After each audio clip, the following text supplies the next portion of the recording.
The chair now recognizes the gentleman from Rhode Island, Mr. Magaziner, for 5 minutes. Thank you, Madam Speaker. As we prepare to consider the National Defense Authorization Act, it is vital that we continue robust support for the United States Navy's submarine program.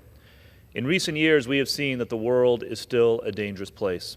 Authoritarian actors all across the world pose a threat to the United States, to our democratic allies, and to peaceful people across the world.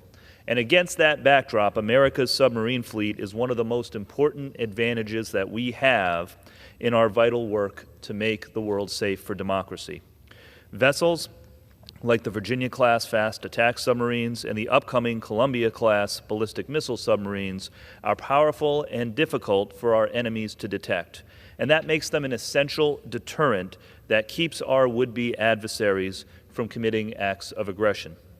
As we work on the NDAA, the National Defense Authorization Act, it is imperative that we continue to fund production of the Virginia and Columbia-class vessels at the Pentagon's recommended levels, and that we also invest in the workforce training, housing, and additional support for the thousands of tradesmen and women in Rhode Island and across the country who are building these ships.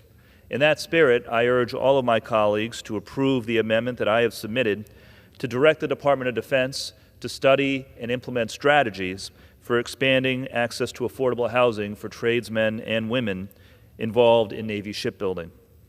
President Franklin Roosevelt once said that for the world to be safe, America must be an arsenal of democracy.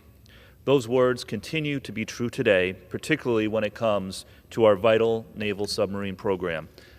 I yield back the balance of my time. The chair now recognizes the gentleman from Georgia, Mr. Collins, for 5 minutes.